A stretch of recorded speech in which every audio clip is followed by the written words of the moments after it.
Welcome to Beyond the Fear, a space for rebels and dreamers, healers and soul seekers, light workers and rule breakers, artists and creators who are ready to break free from fear and live a life that turns them on. Hey, I'm Zhang, and in my early 20s, I broke free from an oppressive culture in the Middle East that was suffocating my free spirit and denying me the ability to follow my intuition. I now embrace a life that exceeds my wildest imagination, and my mission is to guide you to do the same. My unique method brings together practical aspects of money coaching, energetics, trauma and nervous system healing, spirituality, and inner child work. And as a result, my clients are now able to follow their desires and tap into the richness of life, elevating not just themselves, but also their communities. This podcast is about integrating and healing our shadow parts to amplify our essence and live life guided by our intuition. My guests and I will be sharing our stories and wisdom to help guide you to embracing and living life passionately, because there's nothing sexier in life than a person who embraces their authentic power.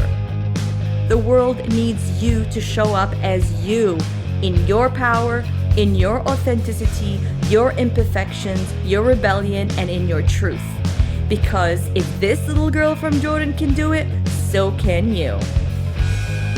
So now, what about you? What's waiting for you beyond the fear?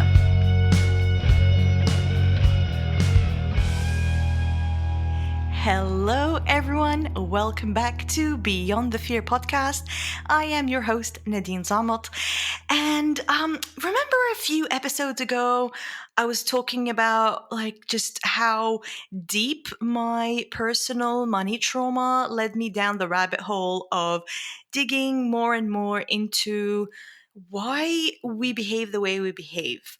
And at that time, when I was in the digging phase, I had this theory. It's something like this pattern I was seeing among my clients of how their relationship and feelings around money was a direct reflection of their personal relationships. Back then, back in the day, my early years of financial coaching, money coaching, I was helping people with financial wellness. I was helping them with financial organization, budgets, debt payoff, all these things. But I started noticing that the energy of money ran way deeper than dollars.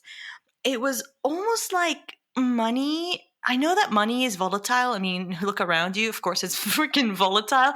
But I saw that money touched my clients where it hurts, that place where it just fucking hurt. And at the time, none of my mentors at the time were able to provide the answers that I was seeking. I remember I was telling one of the pioneers of money coaching that, hey, isn't this all related to my inner child? She goes, no. I said, yes, it is. It is related to my inner child. She goes, maybe. But I said, what about attachment theory? She goes, no, it's all unrelated. It's all about this and that. I'm like, no. It just didn't cut it for me. I mean, I'm not saying that she wasn't great. She was great. She's been a money coach for 45 years. What she does is great.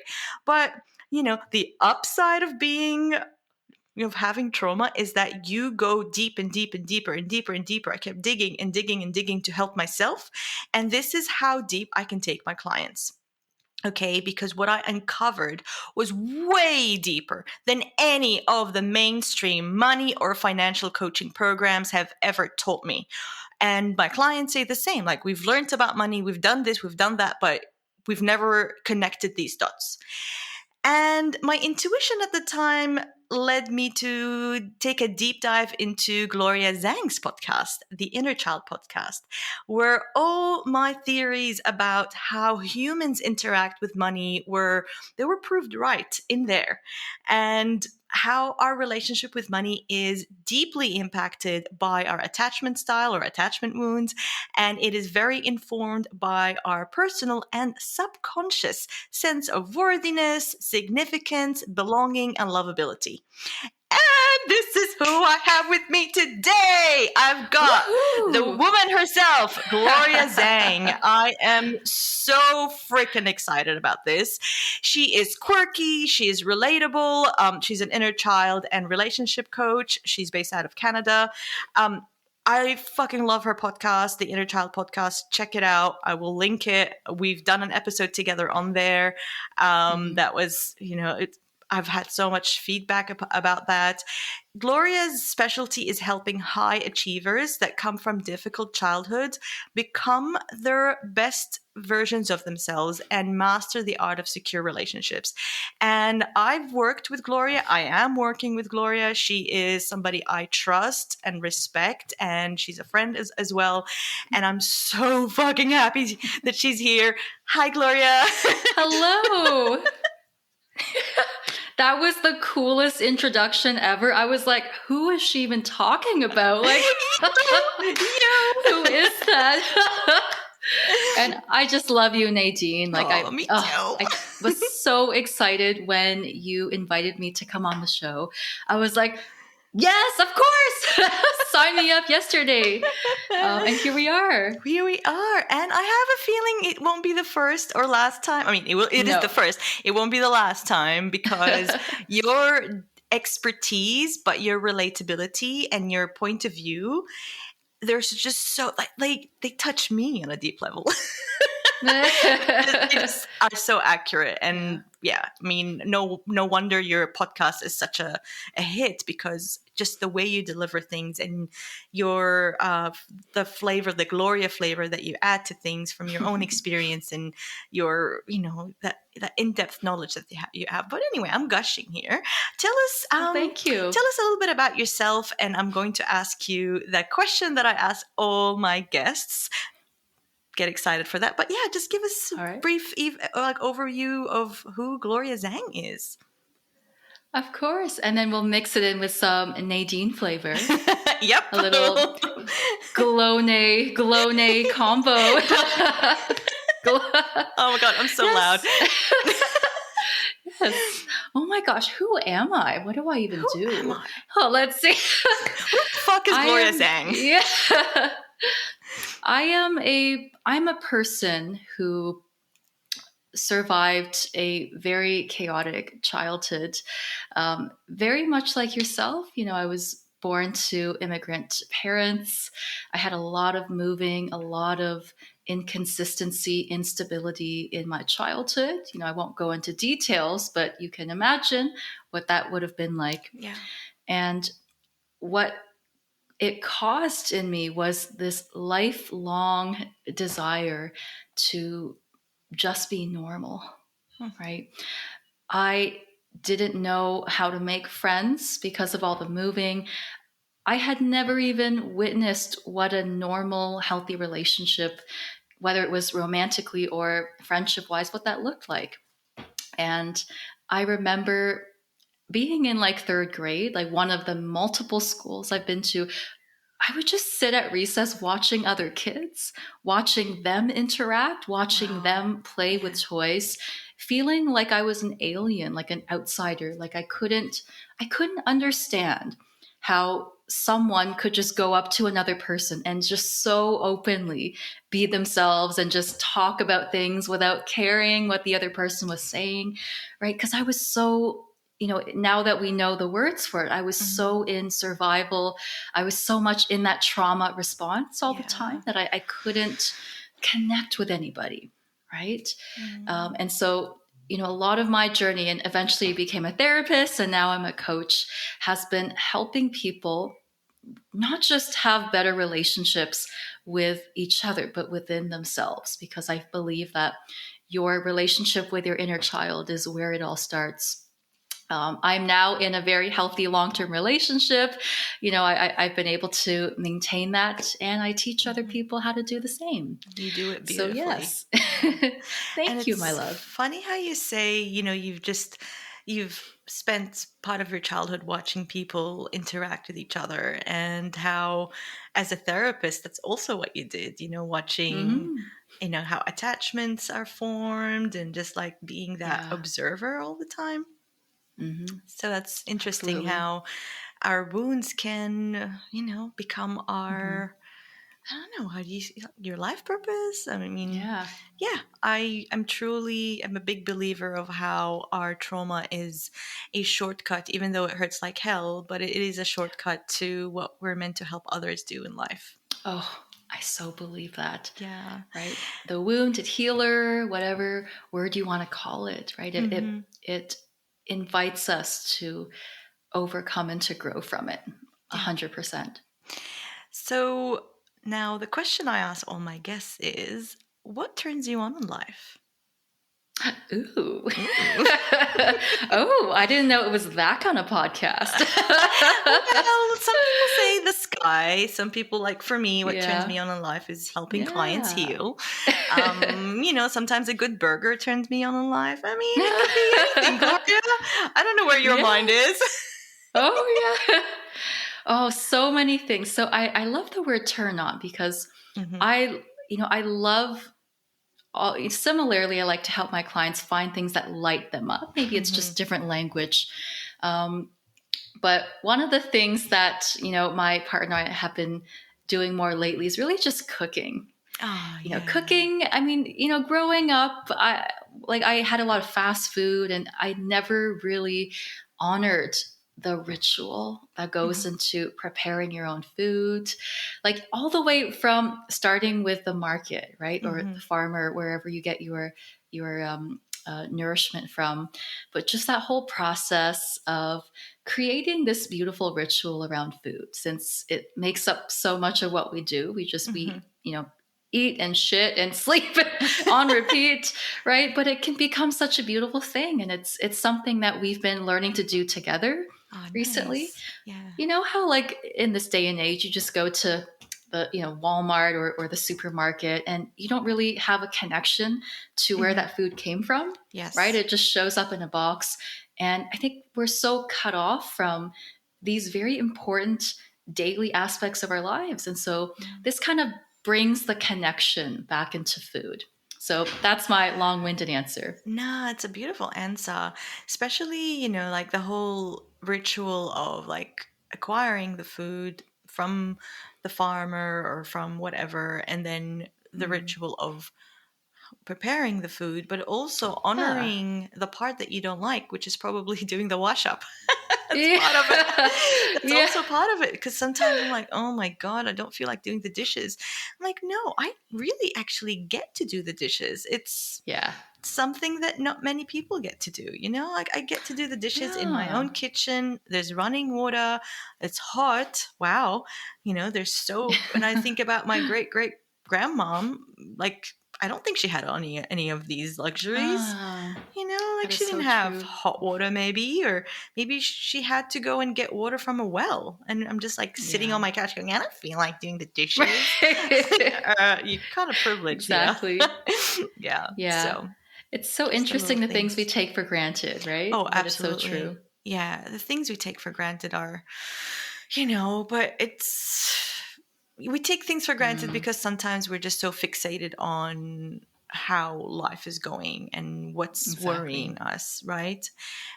Which brings me to one of the questions that I've been wanting to ask on this podcast is I want to assume that everybody listening has some sense of like connection with their inner child. But from the words of Gloria, what is the inner child? Hmm. Oh, yes. This is the trippiest question that I Mm-hmm. love to answer Mm-hmm. because it sounds so bizarre Mm-hmm. the first time you encounter this concept, right? Yeah, It's not a literal child. And I mean, when I first stumbled upon it, I thought it was very hokey. Like, I thought it was absolutely. Me so, too. I woo woo. refuse to say the word inner child together. Yeah. Like, I resonated Right. more with like younger parts, but like inner Yeah. child is more Yeah. intimate. It is, right? But, in a nutshell, the inner child it's an aspect of who you were before all the trauma, before all of the conditioning that we Mm. absorb from society, from our educational systems, from the biological families that we grow up in. right? It's almost like a snapshot of who you used to be or who you could have been if all of those things hadn't landed into your life. Yeah. And the reason this concept is has been so crucial for healing is we forget that as adults, we're just really big kids. I love It's that. Yes, it's we still are. you. Yeah, Yeah. I mean, the fact that we can remember how something felt like when it happened to us at age 5 or at age 10, Mhm. and the fact that when we are triggered by things, right? So, for example, if we feel abandoned, if we feel neglected, we emotionally actually revert back to being 5 or back Yes. to being 7. And Mhm. so it's so deeply ingrained in who we are as adults. And I think pretending that once you turn 18, you become a completely new creature is just total bullshit, right? And Yeah. the inner child really helps us come back home and heal those parts of us that became stuck in our Yeah. childhood. Yeah, that So that's those my part of answer. us. Yeah, thank you for that.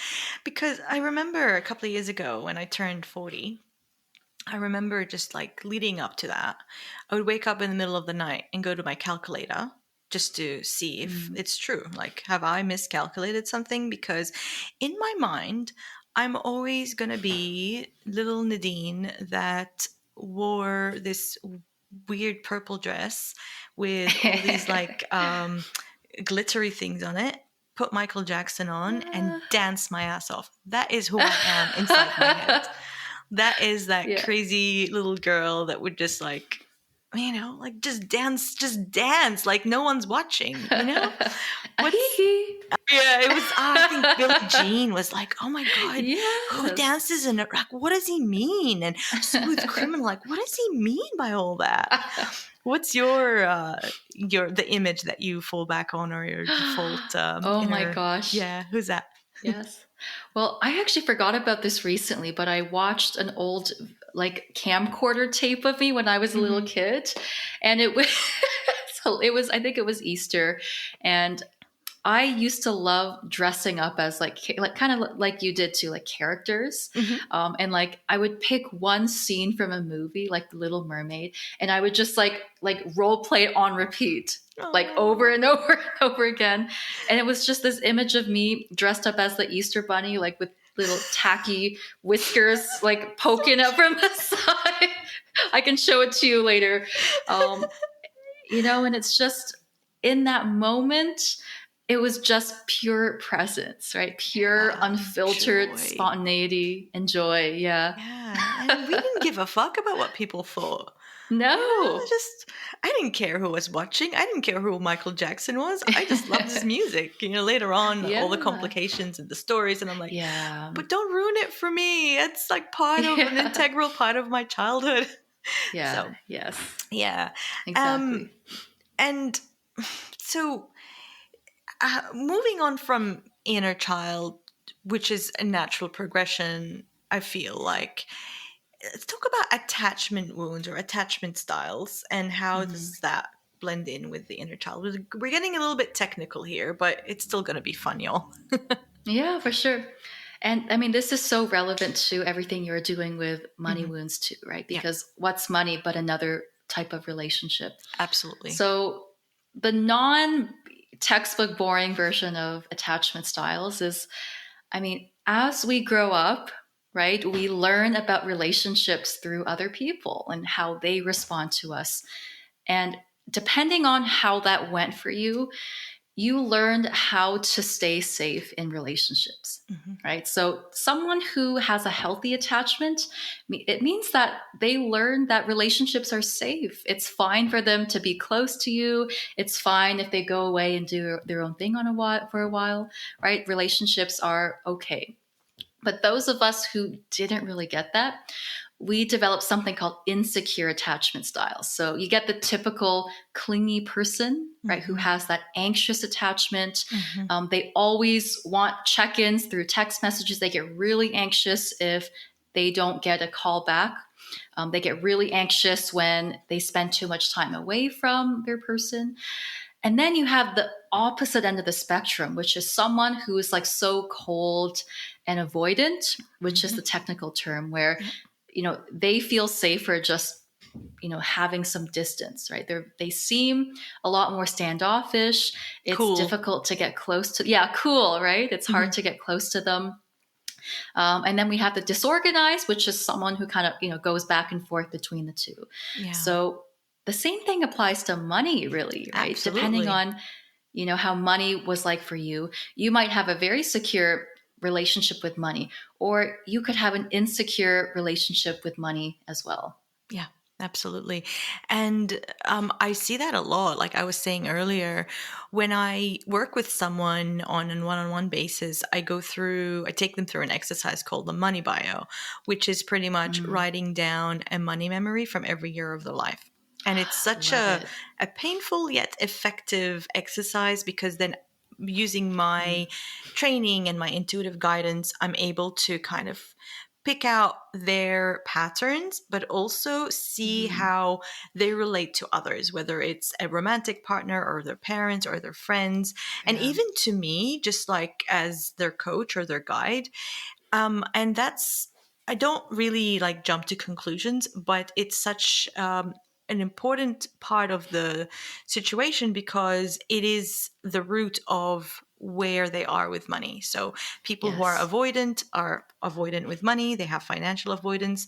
People who are anxious, they are also anxious with money. Like, oh my God, don't go, leave me, don't leave me. Are you sure you're coming? Yeah. Are you sure you love me? Are you sure? That Yeah. was me.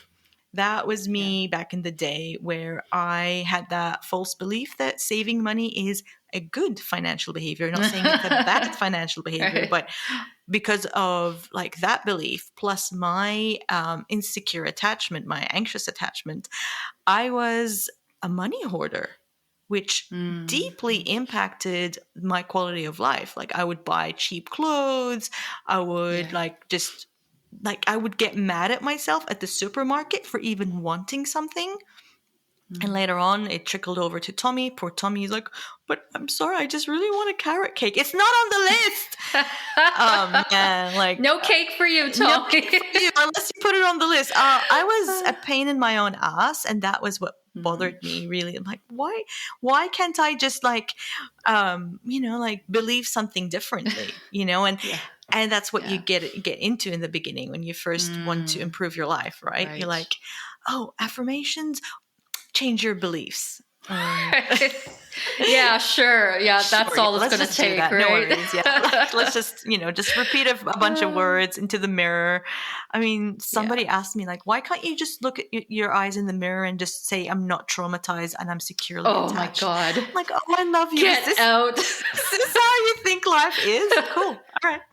Oh man.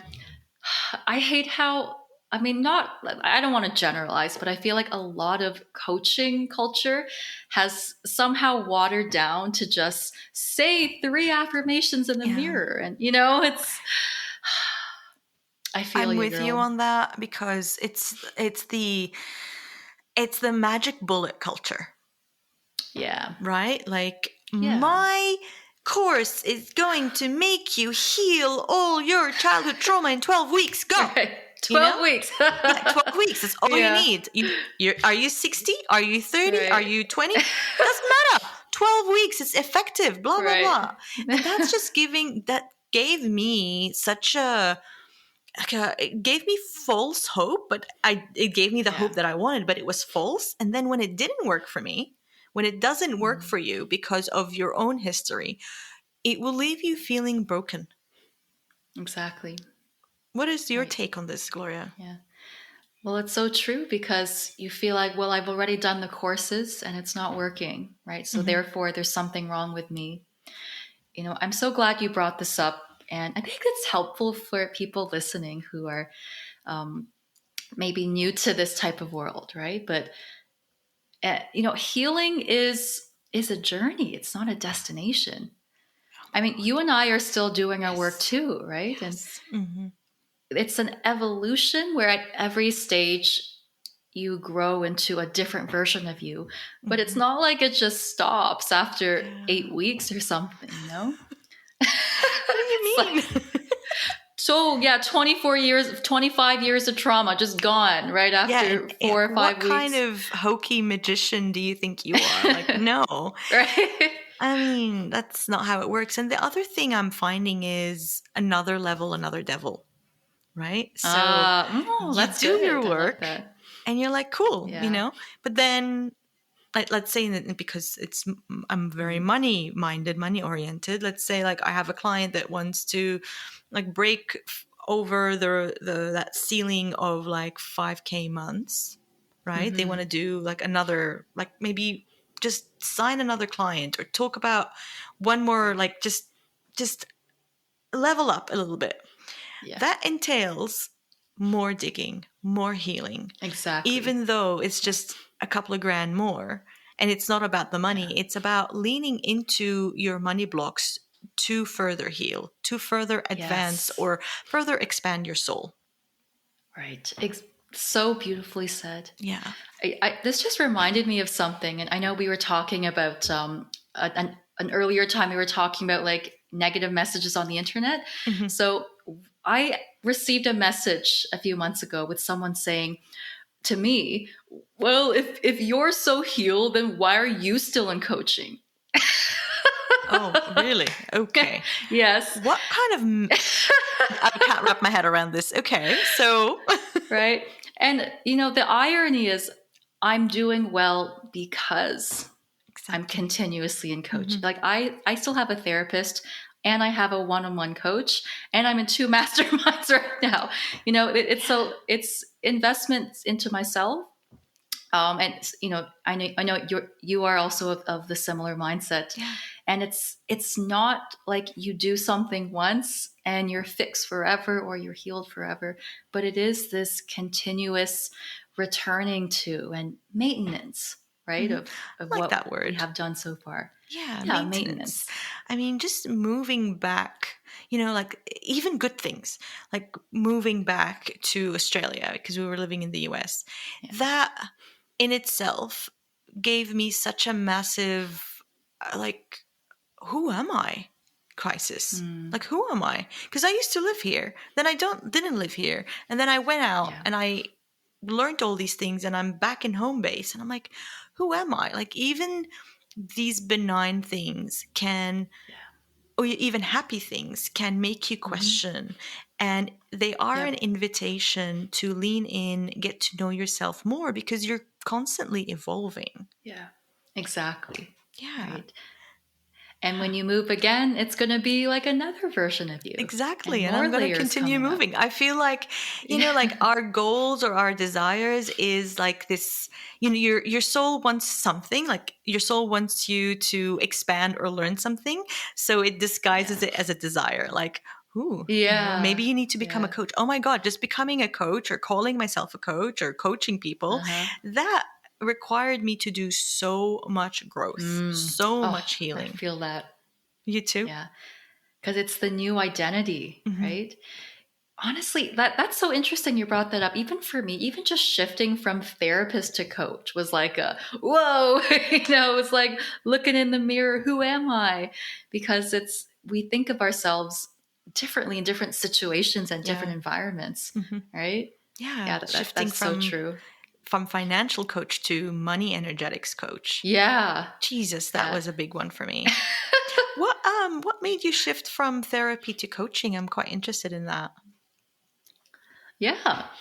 Well, to be honest, it kind of happened by accident. Hmm. So I was still working in as a therapist up until the very start of COVID, Hmm. right? And at that point, I couldn't really go in person anymore. So I took everything online instead.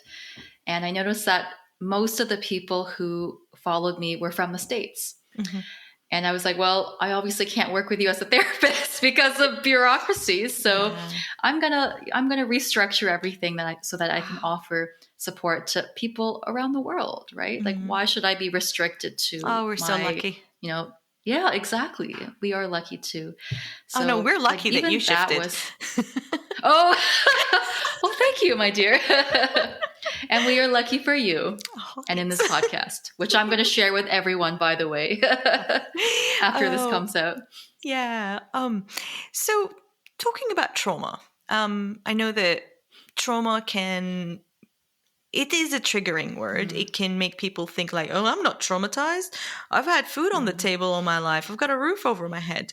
So there Right. is a difference between big T trauma and little T trauma. Yeah. I'd love to Yeah. get your perspective on this, Gloria. Yeah, for sure. I know what you mean, right? I feel like although it's a very important topic, at the same Hmm. time, it's been misused or overused in Yeah, different it's become a buzzword, situations. huh? Yeah, it's like someone, they didn't get the right Starbucks order this morning. I'm traumatized from Starbucks. It's like, I don't think, no, you're not. Like, you're just having a bad day, okay? Annoyed. Yeah. Yeah. I mean, if you want to get a little bit technical, Please. trauma has a lot to do with the nervous system, right? Where your nervous system just has a lot of difficulty regulating itself Hmm. after like a significant event. Yeah. But we have, different types of trauma. So something that I like to call death by a thousand paper cuts, Hmm. I've talked about it in the academy, Yes. is when, right, like you have a series of, I don't want to say small, but like Hmm.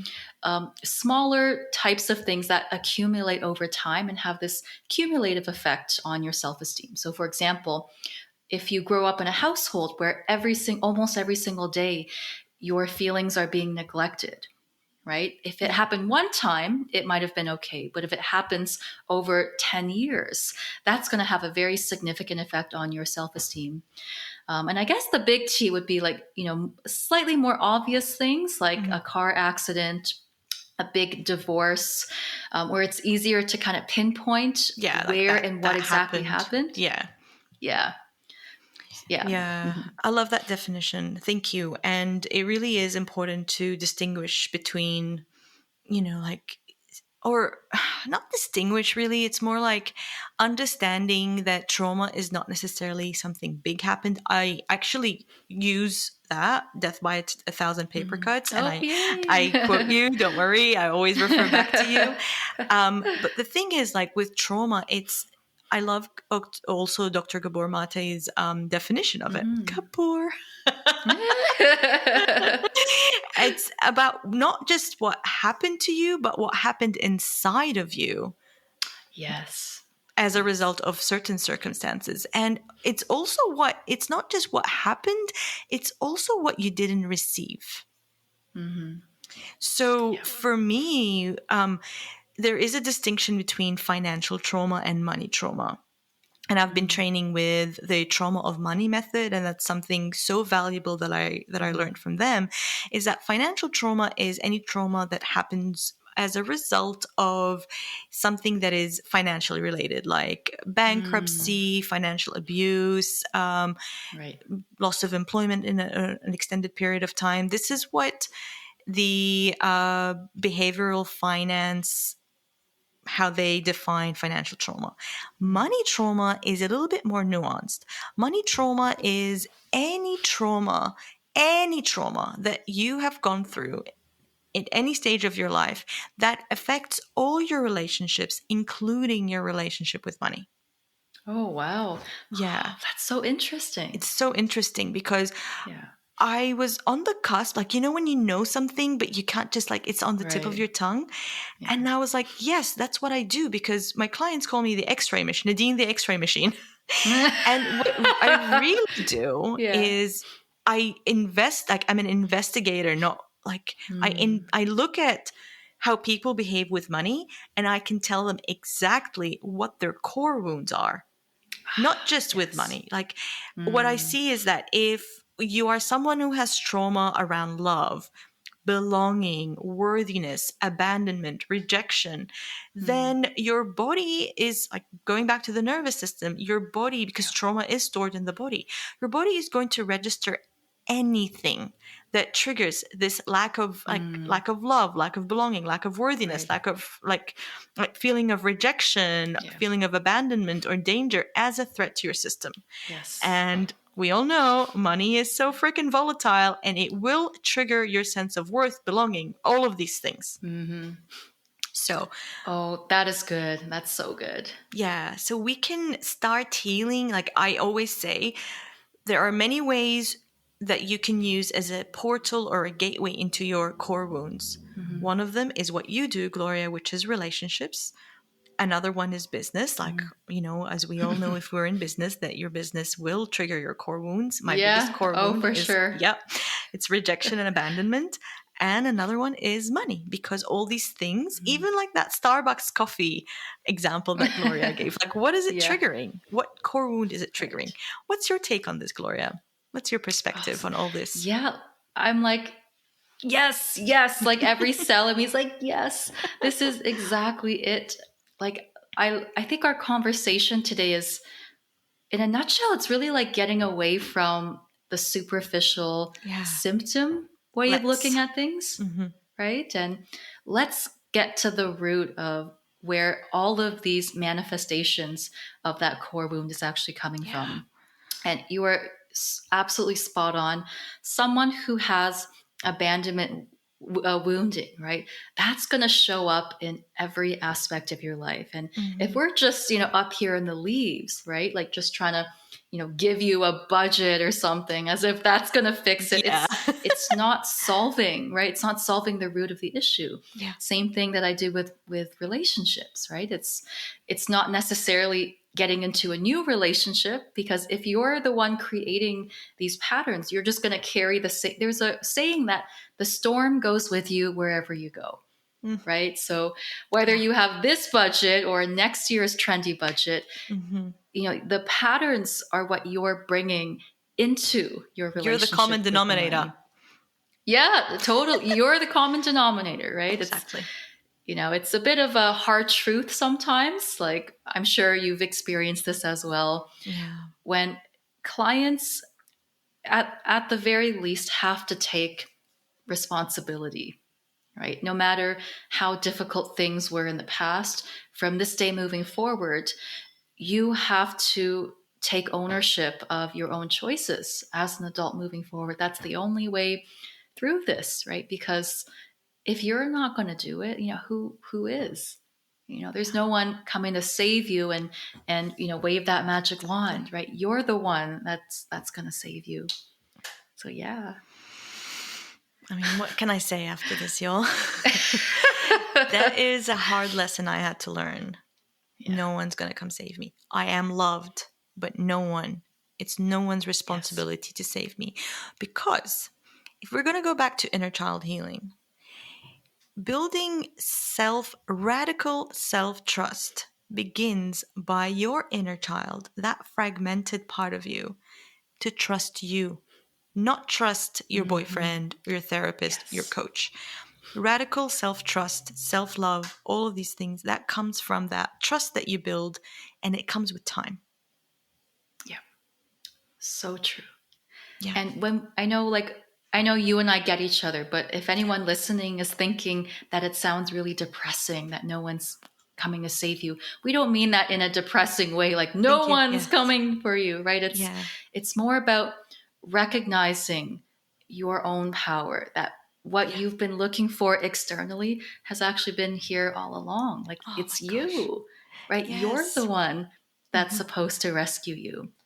And it's a beautiful thing.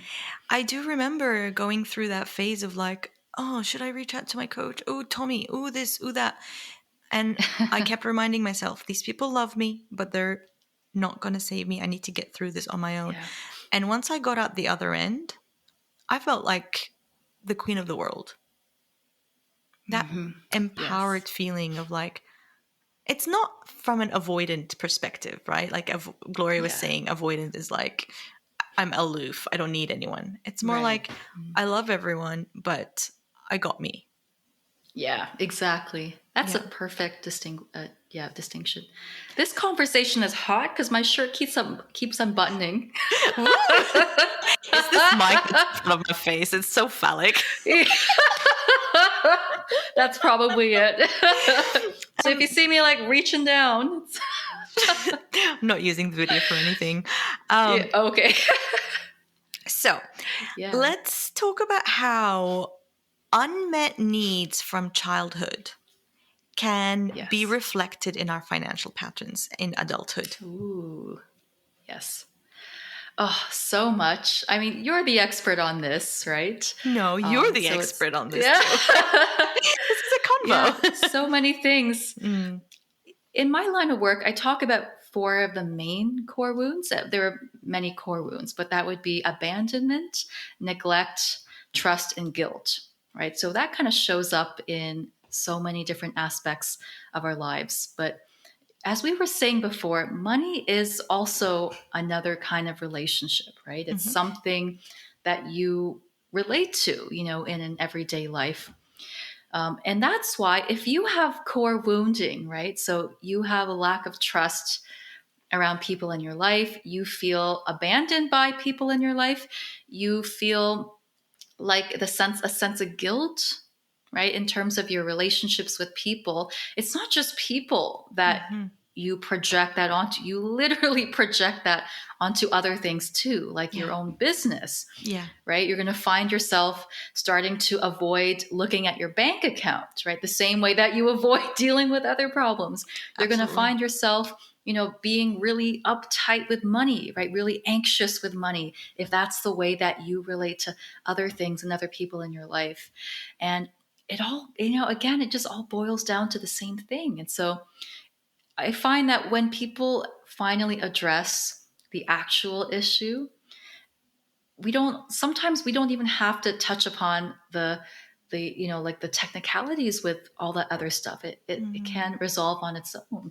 I'm not sure mhm. if you've experienced that as well. Yeah, I've experienced it and I've witnessed it in clients as well. So I had a client who had such difficulty receiving money. So Yeah. what happened for her was that she would make lots and lots of money, definitely high achiever, as you Mm-hmm. would call it. And she made really good money, but she couldn't retain it. She kept Yep. believing that, Mm-hmm. oh, I need to hire this person. Oh, I need to do this. Oh, I need to do this. I need to do this. So Mm. she came to me because she's like, where is my money going? I don't understand. Yeah. Such a So, common one. yeah, it's a very Mm. common one. And with her, where we dug in, and what I found is she had a guilt wound. Ah, And okay. I'm Yeah, gonna makes say, sense. like, your PDF about the four core wounds, I don't even Oh, close yeah. it. It's open all the time on my computer. I mean, I can just click and it opens. I've had it for Oh, yay. years, and I think it's the I'm most so handy glad. little PDF. So she has a guilt wound where she just feels guilty when she has money because life is not Mm, fair. And when she right. was growing up, she grew up in an area where there was a lot of homelessness. And she Okay. just felt like if she had money, then they won't have money, and that she was part of the Mm, problem of the unfairness, the gotcha. injustice in the world. Right. And with coaching, we were healing that wound, but also she came to this conclusion that actually her having money is a way for her to move that money into causes that are more Yes. helpful for these people. Her not retaining money is not helping homelessness, but her Exactly. having Yes. money, being value based with spending it, being intentional with it, she can dedicate a chunk of it to, Hmm. help a shelter, or even a chunk of her time. So Hmm. it's so nuanced. And I don't think a budget would have uncovered that wound. What do you Yeah. think? Oh, that was such a perfect example, right? Hmm. Because what was the saying? A rising tide lifts all boats. Yeah. And depriving ourselves and, being not taking care of ourselves, that's not really helping anyone. Yeah. So I'm so glad that you were able to, of course you did, give your client that little shift there. That's so powerful, right? Like, I love how it started off with the budget and the spending, and it came down to this. I mean, Yeah. that is true transformation right there. Yeah. Yeah, it's, I sometimes I like to think of uh, different kinds of examples, because things like relationships and money, they're so close to home. It's kind of Mm-hmm. hard to see it. But from your example, it's almost like if you grew up without a lot of food, Mm-hmm. the problem is not food, right? And now we grow up and we reject food because we didn't have enough of it growing up. Right? The food and the money itself is just a neutral thing. It's our relationship Yeah. with it that creates meaning, Yeah. right? And so I'm so like, that's beautiful the way that you reframe that for your client. And she can now take her abundance and create real economic change as a result Yes. of being abundant herself. Yeah. I mean, traditional Yeah. money advice or whatever will tell her to curb down on her spending. That's not the root cause. Mm, That is not right. the root cause of her spending. Yeah, not at all. I read a statistic recently, and they were looking at the difference between women entrepreneurs and Mm-hmm. men entrepreneurs. And it was Mm-hmm. something like women entrepreneurs are 86% more likely to give the money back into the community, Oh, wow. right? And to be, like to use that money for good. Isn't that so interesting? That is awesome. Right? Yeah. Huh. And I don't know if it's a gender thing or if it's just the fact that women know what it's like, right? To not, have that privilege, and they're using that as a means to actually create real change. Yeah, and real So, empowerment yeah. for, oh, wow. That what a way to Yeah, perpetuate your wealth. I mean, I'm exactly. so glad you said that because the paradigm where money is evil or wanting money is greedy, that paradigm needs to shift, especially as we Yeah. walk into a world where we're leaning more into healing, leaning more into intuitive powers, and leaning more into togetherness. Okay, like just Mm, healing the collective. That is one thing that hurts me to see, that like healers and light workers and coaches and therapists yeah. and all these people that are wanting to serve the world from their heart and soul, that want to like transmute their pain and trauma into like lessons and Yes. programs and Yes. healing modalities and art, really like healing arts. Hmm. These are the Yeah. people that feel like it's bad to want money or it's greedy Oh, to I know want money for exactly what you yourself. mean. And Right. I talk about that a lot in a podcast episode. I think it's my second episode, What the Fuck is Money? And how what is needed is this paradigm shift where money becomes a healing modality. Money becomes a Right. gateway into your soul.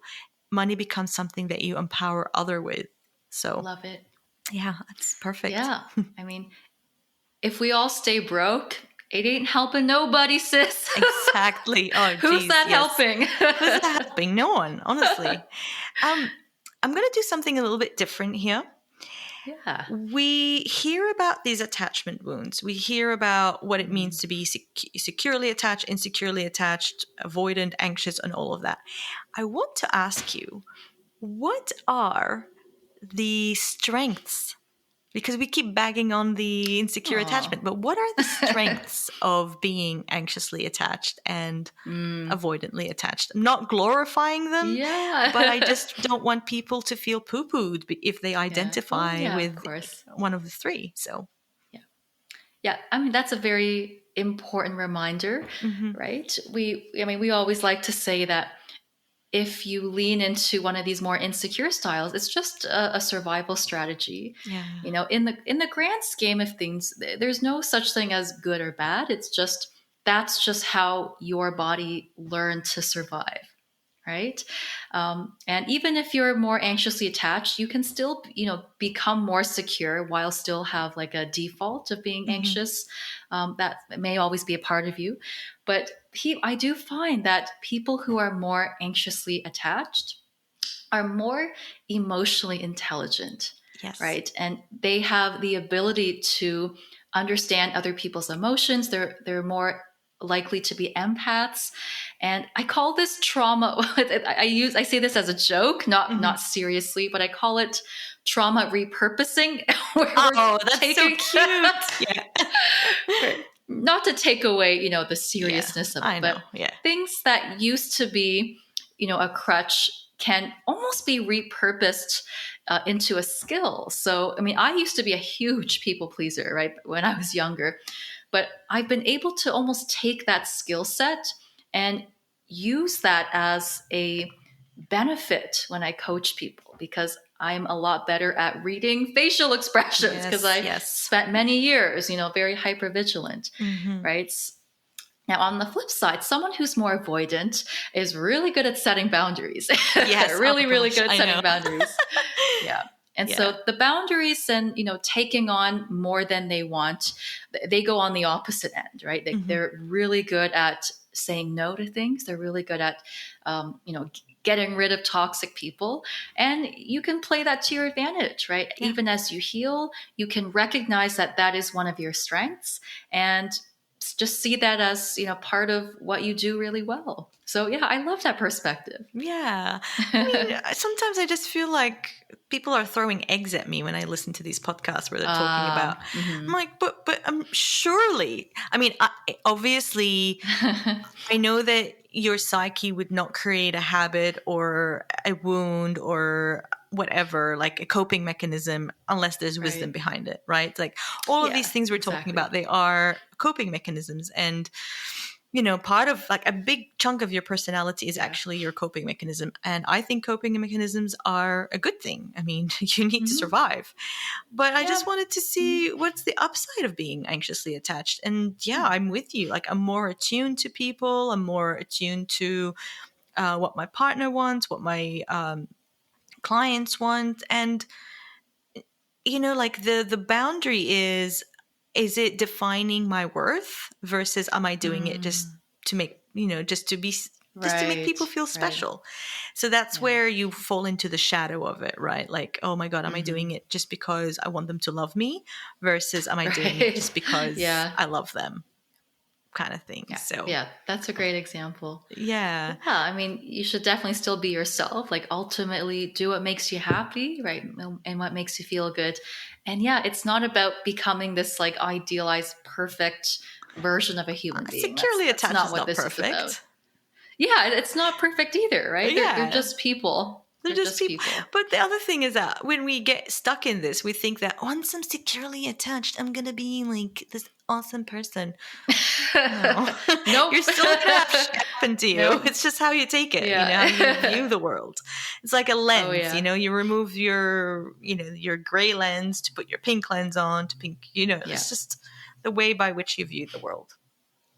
Yeah, Yeah. exactly. I mean, secure people, like, they still get into troubles too. Like, they still break up, they still have Of course. divorces. Yeah. It's just another way of being. Yeah. So there's something that I noticed that's awesome, that just like blew my mind when I noticed it. And I wrote it down as a note for our episode because I cannot wait to share it with you and our Oh, audience. I'm So, very curious now. What is this? so let me see if I can explain this properly.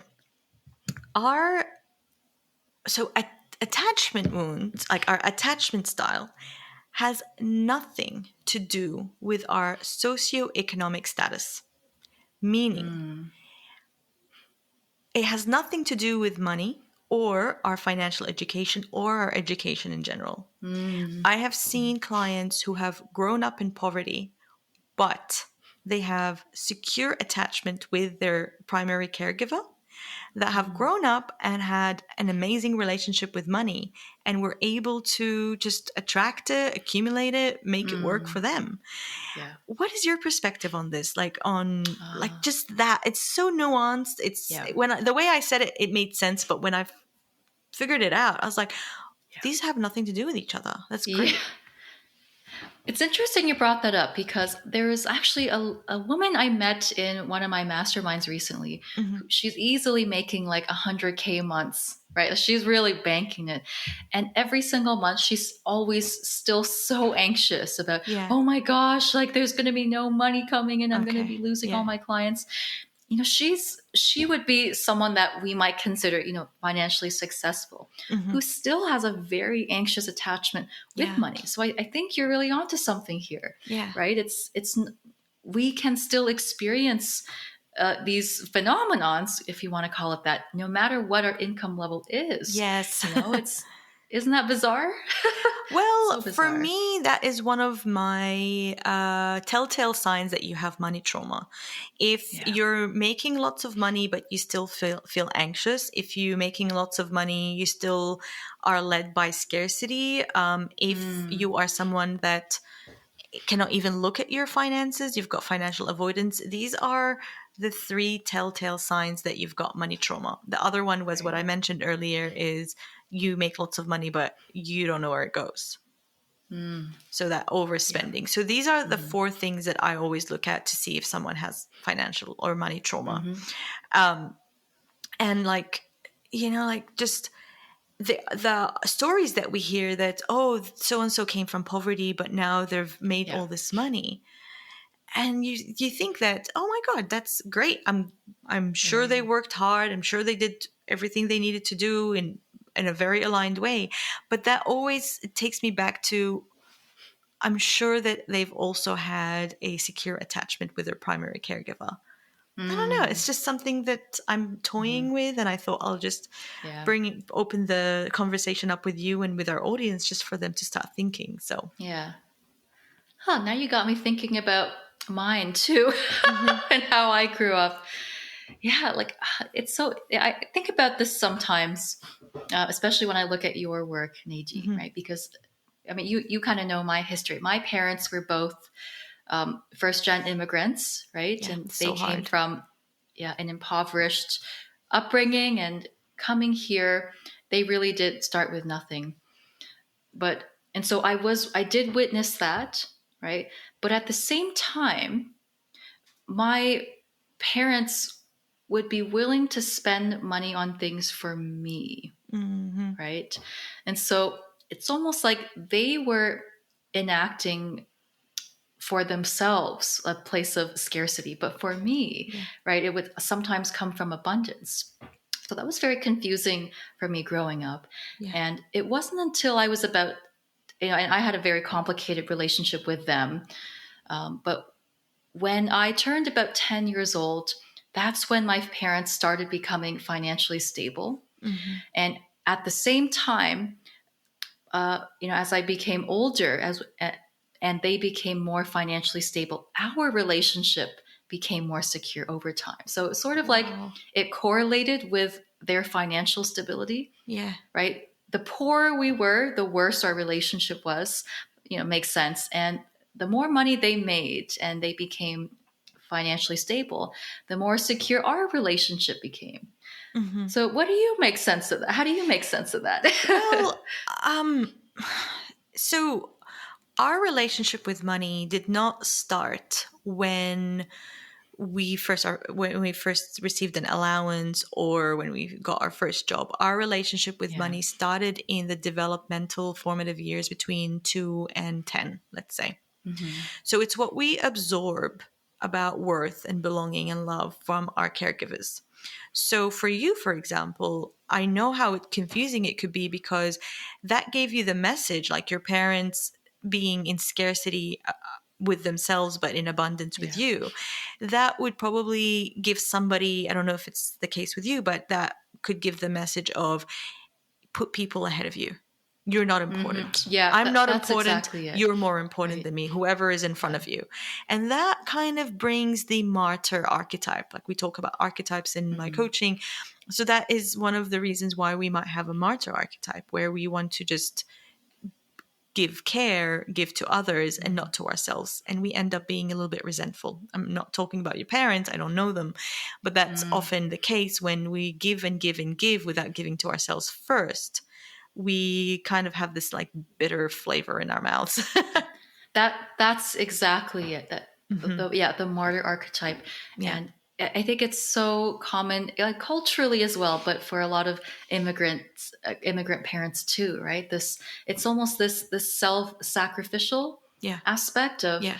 I'm going to suffer myself to give my kids a better life, Yeah. right? Not knowing that itself, can be a little bit problematic too for a young little human who's learning about the world from this. Oh, are you okay? What was I that? am okay. I just banged my Okay. light. Yeah. Another thing is when we talk about trauma and money, when we put these words together, money trauma, a lot of my clients or a lot of prospective clients go, no, but my parents, they did their best. They did their best. Like, Mm, it's not what your parents did. Remember, trauma is not what right. happened to you, it's how you internalized it. It's what happened to Yes. your nervous system as a result of how you internalized it. And between the ages of 2 and 10 or 12, you have very limited emotional maturity. Yeah. Therefore, what you saw, what you witnessed, what you experienced is the blueprint of your beliefs. Yes. Right? So Exactly. another classical example, and that's exactly what happened with me, Gloria. It's just like, oh my God, it's repeating in every, I don't know if I'm attracting the same energy, but parents that are, let's call, middle class, that want to put their Mm, children in the best schools possible. hmm. So they work, they scrimp, they save, they do what they can to put their children in Yeah. private schools so that their children have the best education, the best experience. What happens, and what happened with me, and what happened with, I would say, like 70% of my clients, is that they go to that school, they are mingling with classmates Hmm. that come from more affluent Oh, okay. families. Yeah, I know what you're talking about. Yeah, Hmm. yeah. Well, Yeah. how do you see that in your practice? Yeah, like I know exactly what you mean, right? Because well, a lot of these types of clients I've seen end up being really bullied themselves Yes, because yes. they're different from these other Mm-hmm. kids, right? And it's such a sad situation, right? I Yeah, know that parents are very well meaning when they're doing this, right? It's coming from a good place of, maybe wanting to give your child a better life, but not at the same time perhaps not having the awareness of how this really impacts your child, yeah, and it puts the kid in such a difficult position, right? Because they feel so much guilt. They yeah, carry all this guilt about the fact that they're not enjoying the thing that their parents are working their asses off trying to give to them. I've experienced some of that myself. oh wow, yeah. What a tricky situation to be in, It is very because no tricky. one's happy. And then, like, you go to your classmate's house and you're like, oh, they don't have, why does their house look different? Why is it big? Why are Yeah. their Yes. toys and clothes Yeah. shinier than mine? So you start Right. internalizing stuff about yourself, that you're inferior, that you're Exactly. not good enough. Yeah. And then the bullying that you mentioned also can happen because you look different. My shoes were Exactly. scruffy. They weren't like the top trendiest trapper keepers and shoes and backpacks that I Yeah. had. I had Yeah. knockoffs Yeah.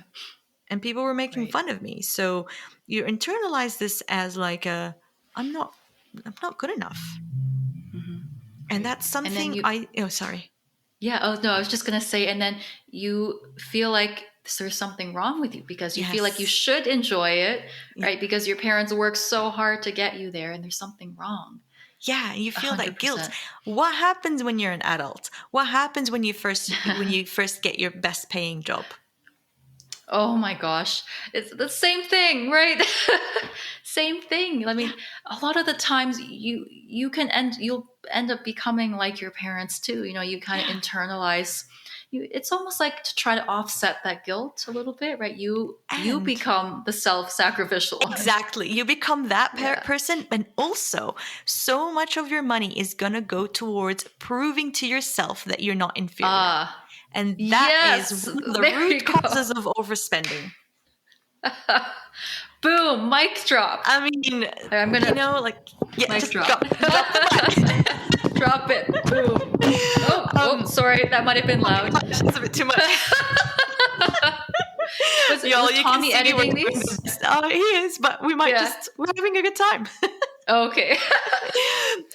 So something else that I loved about your podcast is when you went into the manifestation madness. I'm going to call it manifestation Ooh. mania, in the month of November 2022. Yes. So if you're listening Yes. to this, whichever year this is, go back to the Inner Child podcast and look up Yeah. Gloria's episodes in November, because they were all manifestation oriented, which is Hmm. something that you and I, the word we use it in kind of tongue in cheek because we're like, like, Mm-hmm. oh my God, your life is shit. Just manifest money. Just manifest this. Just Yeah, manifest things. right. But where I want to go with this is, why should folks even want to heal trauma? What does life Mm. after trauma look like, Gloria? Oh, it's so juicy. Yes, that was a really fun month for us because Yes, we it was got really my good. friend to come in, to talk about like the universe from a physics aspect and how nothing is real. It was really trippy. But yes, it. What I know what Nadine's talking about, right? This sort of this pulp culture desire to what's the word, like spiritually transcend or bypass, right, to Yeah, trauma bypass, trauma bypass. where yeah, like people just want to manifest all the good things in life without dealing with the trauma that's preventing you from getting there in the first place. Mm-hmm. And no can do, right? You can't, you can't just skip past that part. And so I mean, one of the things I've talked about before is when you clear, right, you clear all the stuff from the past and you finally acknowledge the trauma, the manifesting in some way is just a natural byproduct of it, Exactly. you Yes. know Mm-hmm. and we're always manifesting our realities whether we like it or not, right? That's And the hard so truth. yeah, it is. And it's one of the things we'll be talking about this week, in fact. Mm-hmm. Everything that you see in your life right now, right, that's not from your family of origin, is a reflection of you, Yeah. right? The types of clothes you've decided to buy, the meals that you've decided to cook, the job that you said yes to, right? Because you made a decision. Everything around you is a reflection of who you are being at this moment. Yeah. That's manifesting, That is right? simply manifesting. It's, it's not as woo-woo as you think it is. It's actually quite Yeah, yeah. practical. Yeah, Yeah. exactly. And so, if you want a different kind of reality, it's not just wishing that something's going to drop into your lap, but you have to clear the blocks that are preventing you from getting there in the first place, Yeah. right? And that really does start with the deeper inner healing, Yeah. for sure. There's an image that I kind of created on Canva that I share with my one-on-one clients. It's like this person that's standing there with an umbrella over their head. And over the umbrella is all the abundance that we want. But the umbrella is our wounds. It's our, like our wounds Ooh, that hold us back. yeah. And as Hmm. you heal, you close that umbrella. Therefore, the abundance that's already there is actually hitting Yes. you, not being Oh, deflected I by that love umbrella. that. Oh, Yeah, that's I'll so share that good. with you, Gloria. It's a It's very brilliant. primitive graphic, but it's quite powerful. It really shows you, like, Yeah. um, the other thing is we heal trauma, so there's something deeper than I don't want to feel pain anymore. Mm, We heal trauma yeah. so that we can enjoy pleasure, so we can Right. perpetuate our life Right. purpose. Because our trauma Yes. blocks us from our intuition, our trauma blocks us from our life purpose, our trauma blocks us from enjoying the moment. Because if you're somebody that's conditioned to wait for the other shoe to drop, you cannot sit still or be in Yeah. enjoyment Hmm. without waiting for Yes. that shoe to drop, kind of thing. Tell us a little bit Yes. more about that from Exactly. your experience as a Yeah. practitioner, personal. Absolutely. Yeah. I truly believe that in our most natural state, we are love.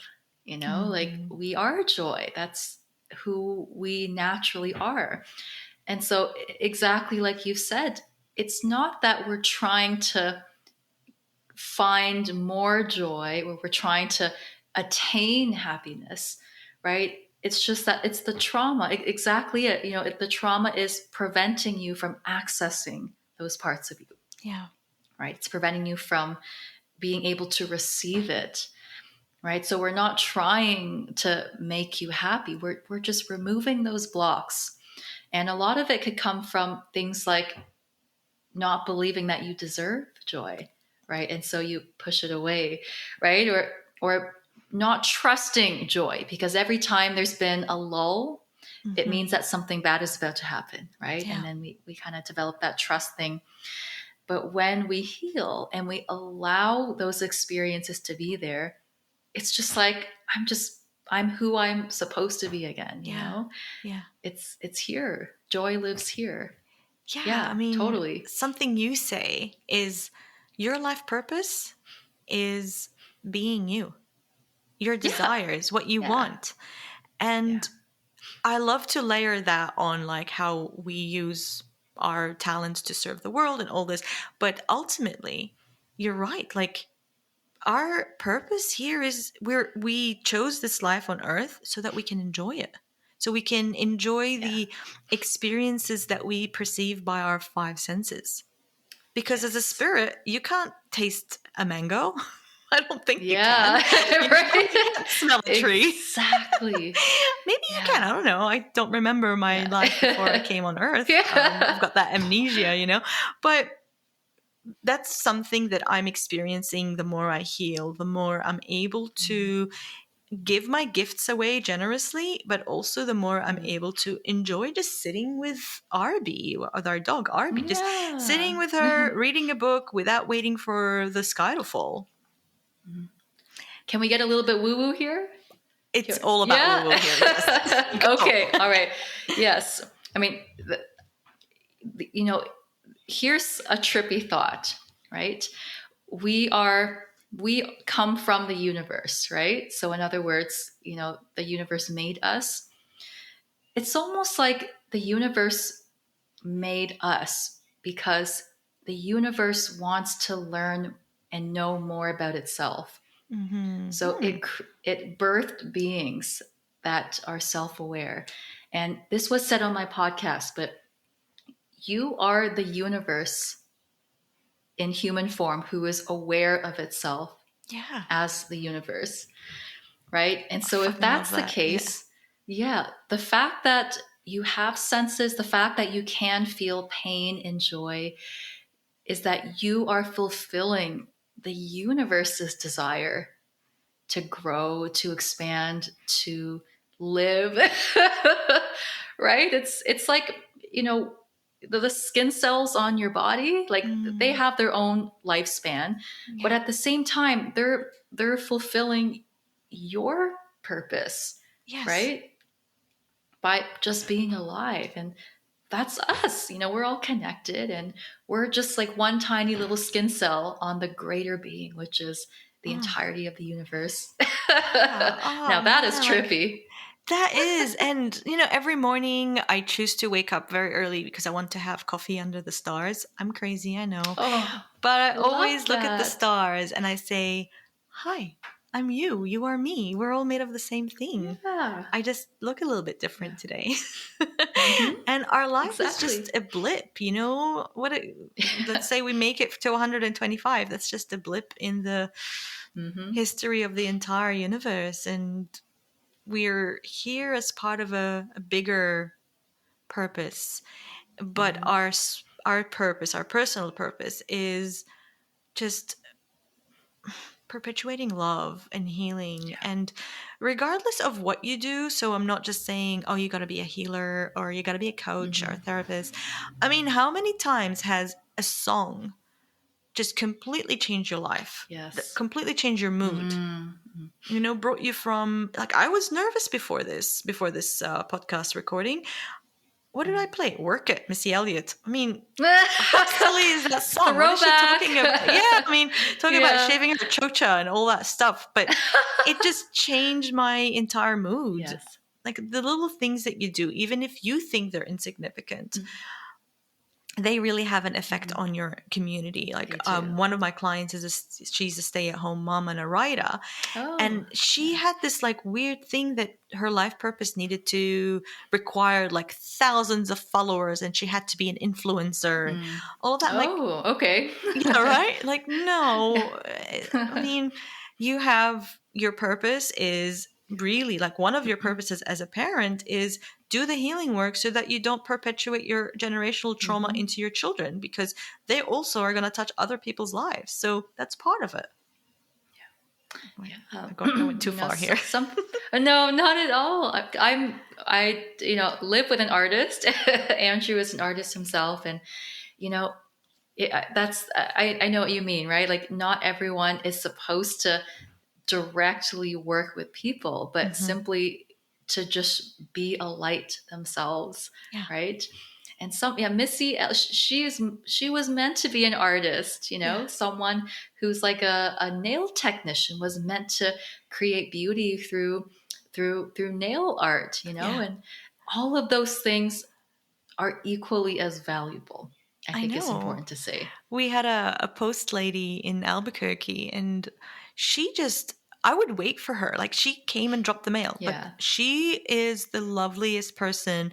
She'd walk around the neighborhood. People just like wave at her and come out and talk to her. I don't know how she got her Yeah. job done, but she was such a ray of Oh. light, and she always Mhm. had dog treats. So dogs loved her. I mean, like Claire walking through the neighborhood, because everybody's out chatting, no matter what the Yeah. weather is.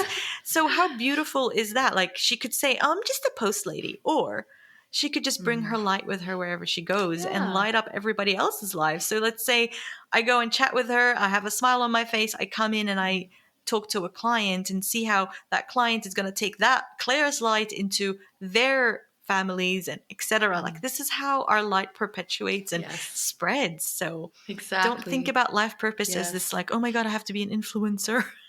Yeah. Yeah, I know that because it might happen anyway, but that wasn't the point, right? Yeah, It was, whatever truth you were meant to share.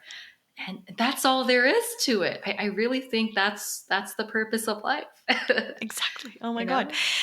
Oh Yeah. man. So anything else that you'd like to add, Gloria, before we share where people can find you?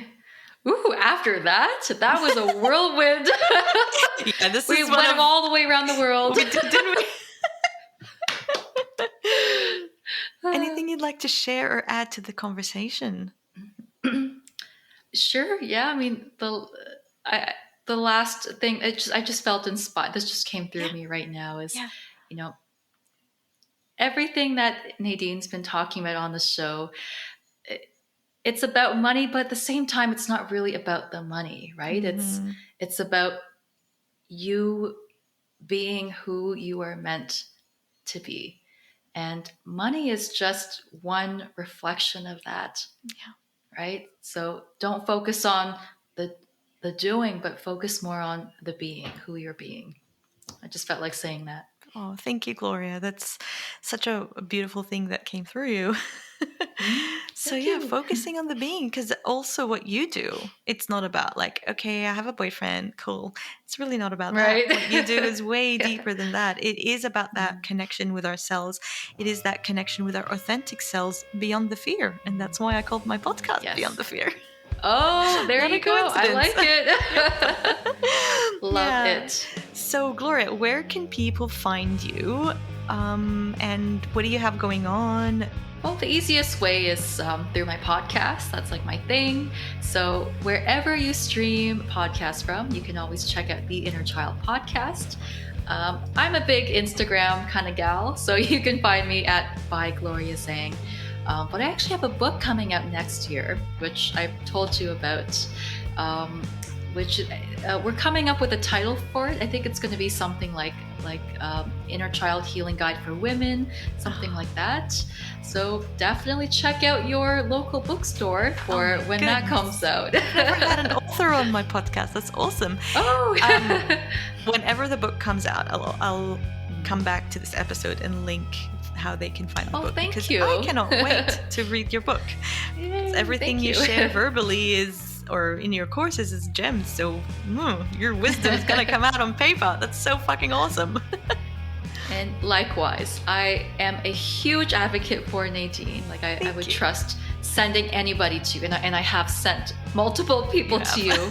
Yeah. Yeah. Wonderful. Well, thank you so much, Gloria. Thank you, everyone, for listening. This is one of my longer podcast episodes, and if you made it this far, it just shows how committed and dedicated you are to your own healing journey. So hats off to you. I will see you all next week. Stay safe. Bye-bye. Bye.